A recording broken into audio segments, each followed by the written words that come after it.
Alert Pakistan के नाज़रीन को अस्सलाम वालेकुम। तो नाज़रीन, जैसा कि आप जानते हैं 3 दिन पहले शहीर सियालवी गिरफ़्तार हुए थे, जिन्होंने मस्जिद वज़ीर ख़ान में आके ये बात की थी कि जिस जगह पे डब्बू ने डांस किया, और काफ़ी फेमस एक्टर शान भी थे जिन्होंने ये मस्जिद वज़ीर ख़ान के अंदर ये डांस का तमाशा किया। तो आज शहीर सियालवी रिहा हो गए हैं जेल से। तो उन्होंने ये बात भी की है कि काफ़ी लोगों ने जब उनसे सवाल किए कि आप अब बाहर आ गए, आपको किसी ने पैसे दिए हैं या कि आप ख़रीदे गए हो, या आपने कुछ ऐसा मामला तो अंदर नहीं किया कि जिससे आपका लेन देन हुआ हो, तो आप इससे पीछे हट जाएंगे।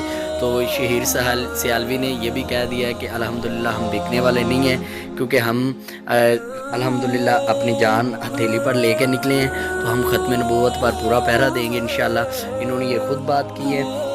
तो काफ़ी लोगों के ज़हन में ये बात है कि शहीर सियालवी शायद अंदर खाते ले के पैसे तो बाहर आ गए हैं, तो इस तरह का कोई मामला नहीं है। तो शहीर सियालवी ने ये ख़ुद अपने मुंह से कहा है। तो मैं आपको ये आगे वीडियो भी दिखा देता हूँ, इसका क्लिप छोटा सा।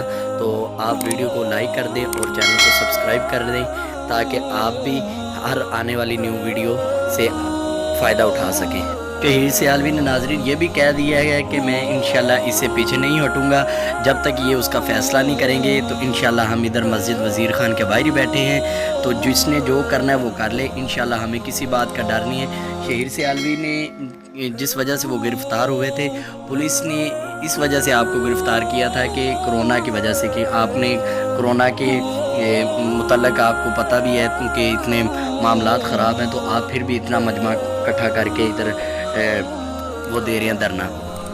तो इस वजह से उन्हें गिरफ़्तार किया गया था। तो अब वो जब वो बैठे थे वैन में पुलिस की, तो कह रहे थे 15-20 मेरे साथ वो पुलिस के एहलकार बैठे हुए थे। तो तब कोरोना का कोई पता नहीं था, सिर्फ हमें यही उन्होंने बात की है कि